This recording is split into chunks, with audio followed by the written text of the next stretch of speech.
Hi, I'm Dr. Chris Cleveland. I am a doctor of physical therapy and a professor in exercise science at Southwest Minnesota State University in Marshall, Minnesota.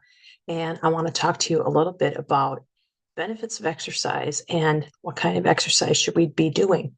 It seems that there's lots of stuff out there that you should be doing all different kinds of things. It gets to be kind of overwhelming.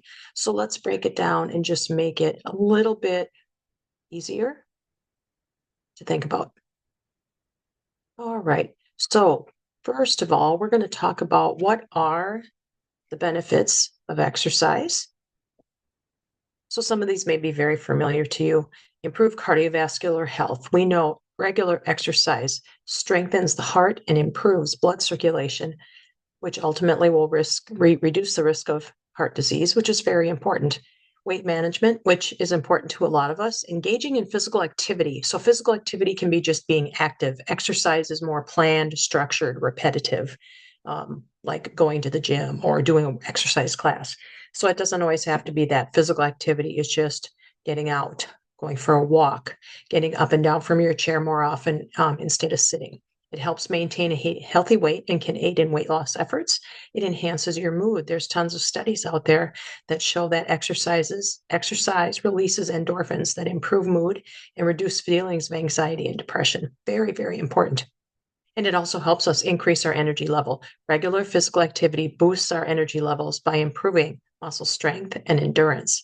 So if you're feeling like you're too tired to exercise, you just got to get out there and start so you have more energy, not only for exercise, but for your daily activities so you don't get so tired doing those daily activities. So there are different types of exercise. So how can we incorporate this all in without feeling like we have to exercise all the time? So aerobic increases your heart rate. That can be things like running, walking, swimming, cycling. That's good for cardiovascular health.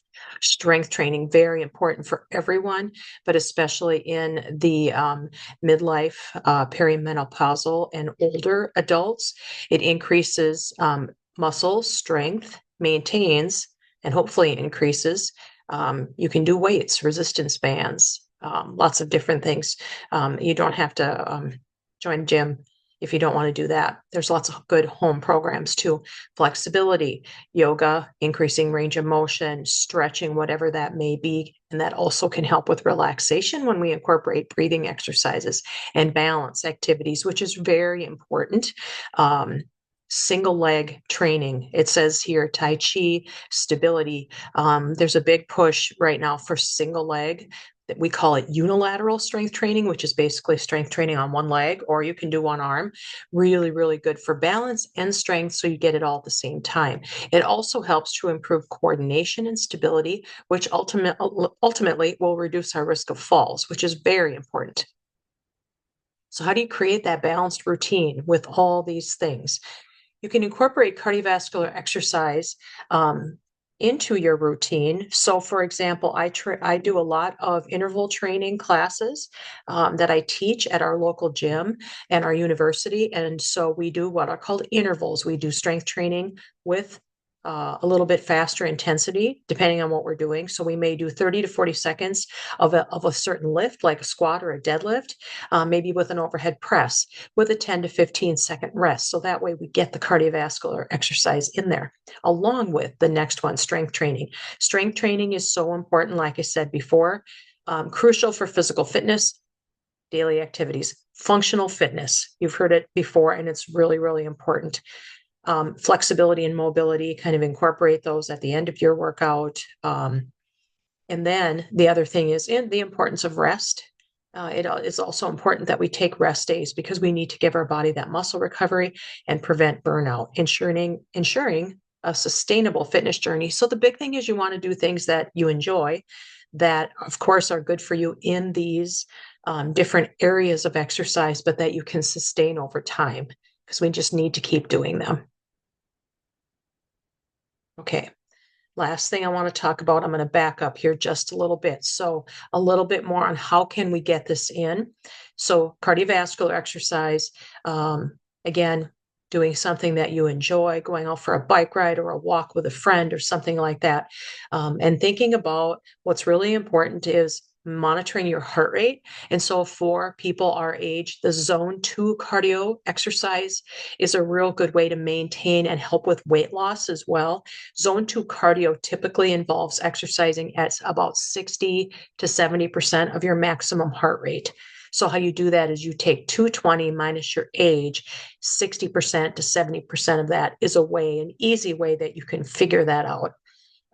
Another easy way is if you do the talk test. So if you're exercising, walking, riding bike, whatever with someone, you can carry on a conversation, but you should be a little bit out of breath. So that's a real good way to think about what do we need for cardio. Strength training should be 2 non-consecutive days, or 3 is best. It's what the research shows. Major muscle groups and multiple joints. So things like squats, deadlifts, overhead pressing, things that you think about that correlate to function. And then you want to make sure you're doing it in all what we call planes of motion. So you're going forward, to the side, in diagonal patterns with your weight training, because that mimics our functional activities. And then our flexibility and mobility. Some people enjoy doing this at the end of their day, along with deep breathing, to kind of calm themselves down. You can incorporate a little bit of flexibility and balance into a workout at the end, or whenever it works. What I usually suggest to people is try to do a few flexibility exercises when you're watching your favorite TV show or the news or something like that, where you can incorporate it in, or during your day. Get out of your seat, stand up, do some stretches, things like that. So we want to incorporate it into our day. And then again, just thinking about the importance of rest days. Got to listen to your body. So hopefully that helped. If you have any questions, you can certainly feel free to reach out. Thanks.